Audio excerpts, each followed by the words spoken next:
जंतर मंतर पर जेनजी का जो आंदोलन हुआ, जिसे ना जाने किन किन शब्दों से संबोधित किया गया।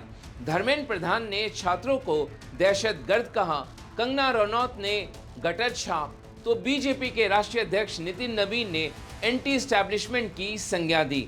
लेकिन देश के लोगों को सुप्रीम कोर्ट के मुख्य न्यायाधीश जस्टिस सूर्यकांत का शुक्रगुजार होना चाहिए कि उन्होंने देश के युवाओं को कॉकरोच कह दिया, जिसके बाद कॉकरोच जनता पार्टी का उदय हुआ।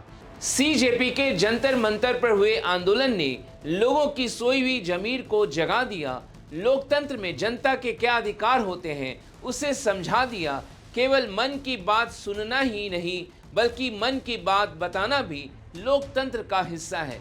आंदोलन ने जेनजी को सड़कों पर उतरने को मजबूर कर दिया। यहाँ तक तो बात ठीक थी, लेकिन जेन अल्फा तो जेनजी को भी मात देने में इन दिनों जुटा हुआ है। व्यवस्था परिवर्तन के लिए जेन अल्फा ने देश भर के राज्यों में बिगुल फूंक दिया है। उसकी किसी ने कभी कल्पना भी नहीं की होगी। आज सियासत में बात जेन अल्फा की करेंगे। आप देख रहे हैं द फेडरल देश, मैं हूं मनीष कुमार। जेन अल्फा कौन है ये समझना बेहद जरूरी है। सरल शब्दों में समझ लीजिए कि 2014 में केंद्र में नरेंद्र मोदी के प्रधानमंत्री बनने के बाद जितने बच्चों का जन्म हुआ वे जेन अल्फा हैं। जन्म लेने के बाद से ही उन्होंने प्रधानमंत्री मोदी को ही समाचार पत्रों में तो टीवी पर सुबह शाम देखा होगा। मन की बात भी कभी सुनी होगी, योग दिवस में कभी हिस्सा भी लिया होगा, तिरंगा यात्रा पर भी निकले होंगे, तो परीक्षा पर चर्चा करते हुए भी उन्हें सुना होगा। 2047 तक विकसित भारत का भी नारा सुना होगा। भारत दुनिया की तीसरी बड़ी अर्थव्यवस्था होगी, इसकी भी वाहवाही घर के ड्राइंग रूम से लेकर स्कूल में सुना होगा। जाहिर है जेन अल्फा को लगा होगा कितनी बड़ी बात है, हमारे जन्म लेने के बाद भारत चांद सितारे तोड़ लाने वाला है। लेकिन जब जेन अल्फा ने देखा कि स्कूल जाने वाली सड़क में गड्ढे हैं या गड्ढों में सड़क, तो उसे झटका लगा। फिर किसी और जेन अल्फा ने देखा कि स्कूल की कक्षा की छतरी पर पंखा तो है, लेकिन वो झूल रहा है। तो किसी राज्य के जेन अल्फा स्वच्छ भारत के नारे के बीच स्कूल में सफाई और पीने के पानी को तरस गया। मिड डे मील में शुद्ध और पौष्टिक भोजन को तरस गया। ये सब देखकर घुट घुट कर जैसे तैसे ये जेन अल्फा जी रहा था। लेकिन जंतर मंतर पर जेनजी के नारों और पोस्टरों और धर्मेंद्र प्रधान के इस्तीफे की जिद ने जेन अल्फा को हिम्मत दे दी। और फिर देखिए जेन अल्फा कैसे प्रशासन और व्यवस्था बनाने वालों के नाक में घुसकर उसकी जवाबदेही तय करने पर आमादा हो गया है।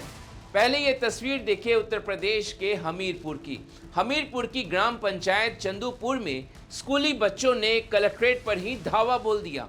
जिला प्रशासन की सांसें फूल गई। ये बच्चे 5 किलोमीटर तक हाथों में तिरंगा लिए कलेक्ट्रेट पहुंचे और 4 घंटे तक धरने पर बैठे रहे। पुलिस इन बच्चों छात्रों को भगाने में जुटी रही। इनकी मांग क्या थी? स्कूल जाने वाली सड़क पक्की हो। पक्की सड़क न बनने के कारण स्कूली छात्र छात्राओं और ग्रामीणों को कीचड़ भरे रास्ते से आना जाना पड़ता था, जिससे उन्हें भारी परेशानी होती थी।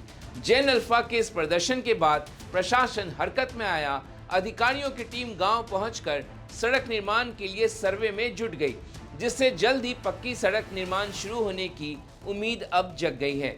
उत्तर प्रदेश के फतेहपुर में भी सरकारी इंटर कॉलेज के बच्चों ने बिजली, पंखे, पानी की व्यवस्था के लिए प्रदर्शन किया।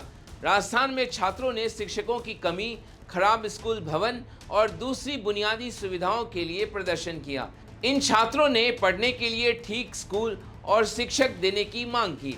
बिहार में भी सरकारी स्कूल के बच्चों ने बुनियादी सुविधाओं की मांग को लेकर प्रदर्शन किया। महाराष्ट्र के रायगढ़ में तो स्कूली छात्राओं ने खराब सड़कों का वीडियो बनाकर सोशल मीडिया पर डाला और वायरल कर दिया। छात्रों का सवाल था, सड़क में गड्ढे हैं या गड्ढों में सड़क? जेन अल्फा का अपनी बातें रखने का अंदाज लोगों के दिलों को छू गया, लेकिन प्रशासन को पानी पानी कर दिया। खड्ड्यात रस्ता आहे की रस्त्यात खड्डा आहे काहीच कळत नाहीये। तर आजची न्यूज इथे संपते। रिपोर्टर नेहा घारे सोबत कॅमेरामॅन मानसी पवार, धन्यवाद। उत्तराखंड के उधम सिंह नगर जिले के खटीमा में भी जेनजी अल्फा छात्रों ने प्रशासन की चूल्हे हिला दी। खटीमा के एकलव्य मॉडर्न आवासीय विद्यालय में अव्यवस्थाओं को लेकर छात्रों ने आंदोलन शुरू कर दिया। एकलव्य आवासीय विद्यालय में करीब 400 जनजातीय छात्र छात्राएं पढ़ते हैं। छात्रों का आरोप था कि उन्हें लंबे समय से खराब खाना परोसा जा रहा था, पीने का पानी दूषित है और शौचालयों में साफ सफाई का अभाव है। शिकायत करने पर धमकी दी जाती थी, लेकिन इसके बाद जैन अल्फा के सब्र का बांध टूट चुका था। सुधार को लेकर छात्रों ने नारेबाजी शुरू कर दी। खटीमा मुख्यमंत्री पुष्कर सिंह धामी का गृहनगर है। पुष्कर सिंह धामी ने मामले में दखल दिया। स्कूल की प्रिंसिपल को उनके पद से हटाने के आदेश जारी कर दिए गए। मुख्यमंत्री के एक्शन ने मामले को तुरंत शांत करा दिया। लेकिन शिक्षा के क्षेत्र में बुनियादी सुविधाओं को लेकर जैन अल्फा के प्रदर्शन को सरकारों और प्रशासन को हल्के में नहीं लेना चाहिए। अंधेरे में वे दिया जलाने का काम कर रहे हैं, लेकिन एक छोटी सी चिंगारी भी आग लगाने के लिए काफ़ी है। जैन अल्फा की लड़ाई सरकारों से नहीं है, लेकिन स्थानीय प्रशासन को सतर्क रहने की ज़रूरत है। उन्हें अपने दायित्व को समझना होगा, वरना जैन अल्फा को रोक पाना असंभव होगा। जेनजी के बाद अब जैन अल्फा अपनी ताकत दिखाने पर आमादा हो चुकी है। जेनजी और जैन अल्फा में धैर्य नहीं है, ये गलत को सहने वाले भी नहीं हैं, उन्हें जवाबदेही तय करना आता है। इस जैन अल्फा की आवाज़ ने बहरी सरकार और प्रशासन को सुनने को मजबूर कर दिया है। तो अभी भी समय रहते चेत जाएं। केवल नेताओं के अपने मन की बात करने से काम नहीं चलेगा, जनगण मन की बात सुननी होगी। तो आज आपको हमारा ये वीडियो कैसा लगा कमेंट बॉक्स में जाकर ज़रूर कमेंट करिए। और द फेडरल देश के यूट्यूब चैनल को आपने अभी तक सब्सक्राइब नहीं किया तो इसे ज़रूर सब्सक्राइब करें। आज इस वीडियो को देखने के लिए आपका बहुत बहुत शुक्रिया। धन्यवाद।